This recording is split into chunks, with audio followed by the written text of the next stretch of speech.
See the video of a hiker? He's climbing up this mountain, and the bear comes down the mountain and tries to eat him. Yeah, I saw that. And he's like screaming, and the noises this guy makes are so primal. He's like, ah, ah, ah! It comes right down at him, right down from the top, and tries to bite him, and then runs back at him. He's lucky he had the high ground after that. He kicks like a too. He's lucky. He's lucky that bear did just bite his foot off. Poor guy, man. Those noises. Jesus Christ, those noises are so primal. That's like what you would, like caveman noises. You'd expect a caveman, like, like that's what it sounds like. It's like the DNA of you, like forget about your language, just noise.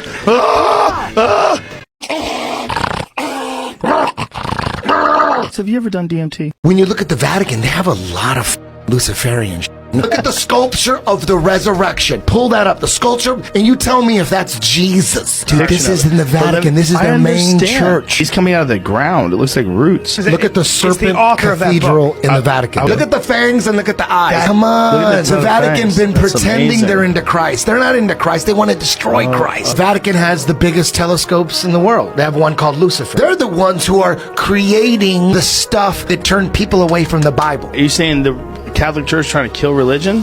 I didn't say that. I never said that. I never said that. The Catholic Church loves Jesus. Battle of Los Angeles. That was a real fucking thing that happened. The pictures of Battle of Los Angeles is crazy. What happened exactly? There's this big object in the sky, and we're shooting machine guns at it. We got spotlights. This is like in the 50s, maybe? Look at this shit. Wow. So we're putting fucking rounds on this fucking thing. Spotlights on this thing in the sky. Look at the rounds. Right, but what is it? What is it that they see? That's weird that all you can see is spotlights. Boy, that looks like a fucking flying saucer. Look at in the middle, and but those things around it, those are fucking like Ma Deuce rounds. Like they're shooting at this fucking thing. They don't know what it is. Texas, that's a lot of tigers, man, has more tigers in captivity than all of the wild of planet Earth. Okay. Yeah. Well, these are people's yards. They got a tiger. No bullshit. In the back. I have a friend who lives out in Dripping Springs. He saw a zebra. Okay. A zebra got loose. There's axis deer, and tigers eat them. They're wild here because people bought them and they put them in their yard and then they jump the fence. This place is crazy. But that's why it works. This is because people have so much freedom. Somebody had an elk, it jumped the fence, and now there's an elk out there. Also, I'm drinking like Monster energy drinks sometimes, which are like piss magnets. Yeah. They're delicious, but they make you want to pee. Make you want to beat your wife too, dude. I've seen a lot of dudes drinking Monster that you know they're going home to punch. The Great Pyramid is literally impossible. It's something that doesn't make any sense. It certainly doesn't make sense as the tomb of a megalomaniac pharaoh. If you wanted to leave behind evidence of your culture, something that if there was a cataclysm and people did have to sort of rethink the history of the world, that would be the best thing to leave. Time capsule. It's so insanely sophisticated that you're forced to sort of reckon with this idea that something might have existed before us. Yeah, definitely. And it incorporates all kinds of interesting math. It incorporates pi, which again is supposed to have been discovered by the Greeks. It incorporates the dimensions of the Earth on a particular scale. There's a lot about the Great Pyramid which suggests that it was intended to transmit information to the future. That's one of the reasons why it's so big and so enormous, and why we keep on finding new chambers and passageways inside the Great Pyramid. The Great Pyramid is gradually, bit by bit, revealing its secrets, and it's almost as though it was waiting for a time when human beings were ready to receive those secrets. Oh, Vikings, man. It's Viking DNA. There's a reason why he's that big. No bullshit. That is Viking DNA. It's just the best DNA from the world. Thousands of years ago, guys like him would be on a boat with a fucking dragon on the front of the boat, and they'd have a sword, and they couldn't wait to jump off that fucking boat and start hacking people to bits. Yeah. That's why that guy exists. That's why he's so big. This is time tested. They're swinging axes. Other dudes swinging axes. The ones who survived were all big. Yeah, that's true. These guys are so big, man. You got to read this article that Vice did on these strong men in Iceland. It's crazy, bro. It's a whole country filled with big white gorillas that are just smashing, lifting weights and throwing fucking beer barrels over the top of chain link fences. They're huge. There's an app in Iceland to make sure you don't family member? Dead ass, bro. They're from another planet. The way they change their texture and their color and the way they do it instantaneously to adapt to their environment and how well they blend in, they're so interesting. I think they're the most alien creature that exists on planet Earth. Yeah. This guy, he's a fisheries biologist, and he gets an octopus and basically lives with it in his living room. Is that how we got this video? The octopus dreaming? I just looked it up, and it starts with the octopus in the guy's living room. This is it. This is amazing. And this video went super viral. Yeah, well, they apparently, as the octopus is asleep and dreaming, it's changing the outside color and texture of its skin in relation to whatever the fuck is going on in its head. Right. That's so wild, man. Isn't that nuts?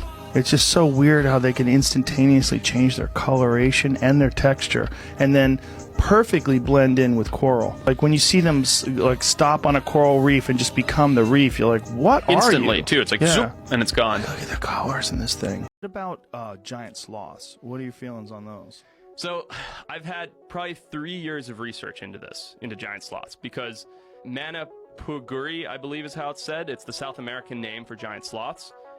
I don't want to give away too much info before I get to do a chance at looking for it, but after all the research I've compiled, there is, in my opinion, one location on Earth. It's in high Peru, where nobody goes. It's a bowl of mountains, impenetrable. The only way in is a helicopter in the center. To me, that that bowl is going to be like a primordial Eden. All of the cultures surrounding it have old stories of giant sloths. They all have different names for it, but they all have these stories of these giant sloths, right? They were all hunted to extinction. However, they've handed down these traditions. But nobody, except for, a tiny handful of, like, far out tribal people, have ever really got into this impenetrable bowl. And I think if they're anywhere, they're in there.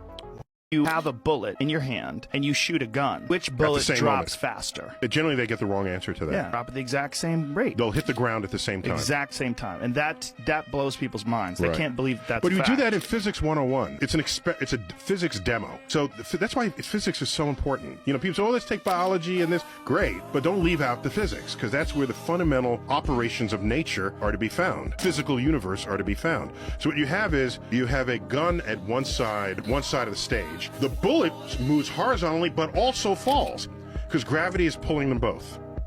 And you watch the projectile curve down, you watch the stuffed animal curve down, and it hits the stuffed animal every single time. The only factor that would change that would be if you put wings on the bullet and was dealing with the wind. Wings. Right? Yeah, wind would affect it. Yeah. Do they have bullets with wings? I haven't seen that. No, they don't. Okay. No, but if they did, yeah. if like you shot the bullet and then they figured out, like, try it with an arrow. Yeah, it'll be fine. You think so? I have a 90-pound compound bow that shoots 520 grain arrows at 300 feet per second. We're gonna try right now if you want. I bet I can get in there. Okay, I'll bet you can. I think we should do it. Absolutely. When you want to do it right now? Yeah, I can do it right now. Okay, let's do it right now. Bring it back.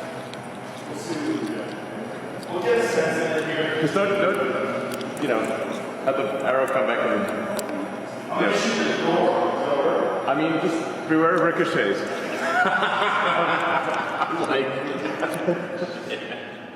You might want to do it at a slight angle.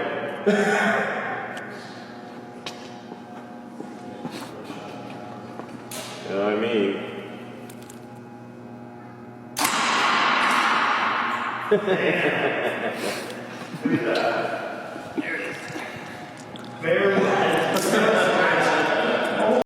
Israel thing pops off, and now I'm like legit freaked out. What I'm scared of is like all communications are gone. Like, how hard would it be to shut down our power grid? How hard would it be to blow a few satellites up and no one knows shit? Wondering about the fate of the world. Are we literally going to be in a fucking madman? Because you don't think anything's going to go bad until it goes bad. You remember the day before 9/11? It was just fucking normal America. Yay, yay.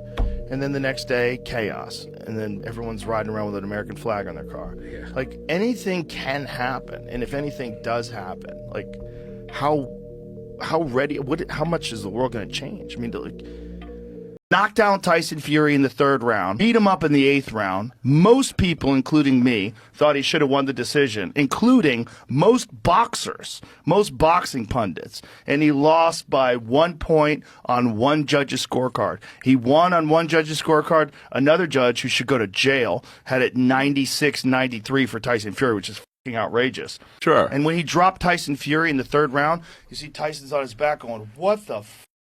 And then he realizes, like, he thought he was going to run him over because he's the boxing heavyweight champion. He's like, there's no way this guy could box with me. He even said at the beginning of the fight, it's time to go to school. Okay. And then Francis said at the end of the fight, you are a professor.